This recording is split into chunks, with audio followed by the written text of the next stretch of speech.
मंगेश यादव के एनकाउंटर पर सवाल क्या खड़े हुए, कुछ लोग बड़े विचलित हो गए।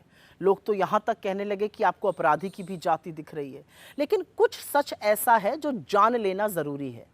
दिन था 28 अगस्त और दिन दिहाड़े सुल्तानपुर शहर में मशहूर सर्राफ भरत जी ज्वेलर्स के यहाँ करीब 1.5 करोड़ रुपए की लूट हुई।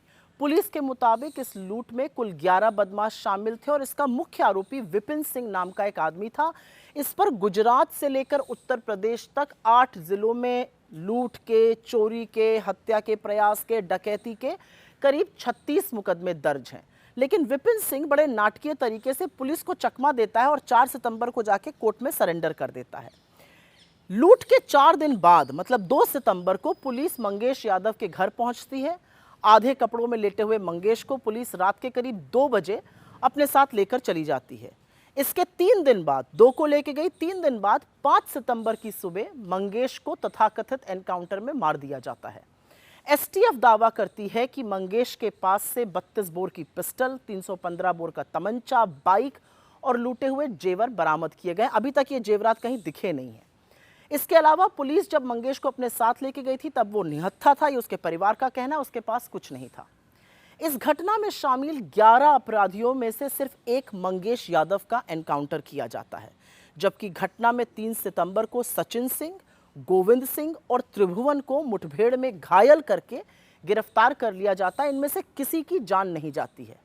तो अगर पुलिस का इरादा मंगेश को जिंदा गिरफ्तार करने का होता तो पुलिस सिर्फ एक गोली मारकर उनको पकड़ सकती थी, जैसा इस मामले में 3 और अपराधियों के साथ किया गया। मगर एसटीएफ ने मंगेश को 4 गोलियां मारी और वो चारों गोलियां उसको पैर से ऊपर के हिस्से में मारी गईं। इस एनकाउंटर को जूता नहीं, चप्पल पहनकर अंजाम देने वाले यूपी एसटीएफ के सीओ धर्मेश कुमार शाही हैं, जो सब इंस्पेक्टर से सीओ बने हैं।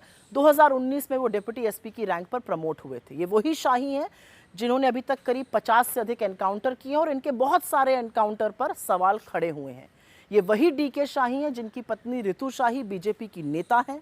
हाल ही में वो उत्तर प्रदेश महिला आयोग की सदस्य नियुक्त की गई हैं और इसके साथ ही वो गोरखपुर क्षेत्र में बीजेपी महिला मोर्चा की क्षेत्रीय कोषाध्यक्ष भी हैं। तो ये बीजेपी से तार हो गए। मंगेश एनकाउंटर की जांच भी डीके शाही के सजातीय अधिकारी एसडीएम विदुषी सिंह को दी गई है। इसमें तो किसी को कोई अचंभा हो ही नहीं सकता है।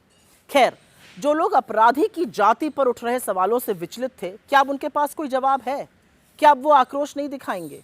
क्या अब उनको अन्याय नहीं दिखेगा? क्या अब वो ज्ञान नहीं देंगे? असलियत तो ये है कि आक्रोश दिखाने वाले लगभग सारे न्यूज रूम में दलितों, आदिवासियों और पिछड़ों का कोई प्रतिनिधित्व ही नहीं है। इक्का दुक्का कोई होगा तो वो कैमरा चलाता होगा, उसका ना शो की हेडलाइन से, ना न्यूज़पेपर की सुर्खी से, ना बनावटी आक्रोश से कोई लेना देना भी है। असलियत ये भी है कि आईना दिखाने पर बुरा लगना स्वाभाविक है, लेकिन सच से आखिर मुंह कब तक मोड़ा जाएगा? और कौन बताएगा कि 11 लोगों में एनकाउंटर सिर्फ मंगेश यादव का ही क्यों हुआ? कौन बताएगा कि डीके शाही के बीजेपी से जुड़े हुए तारों पर जवाब कौन देगा? कौन बताएगा कि चप्पल पहनकर एनकाउंटर कैसे किया जाता है?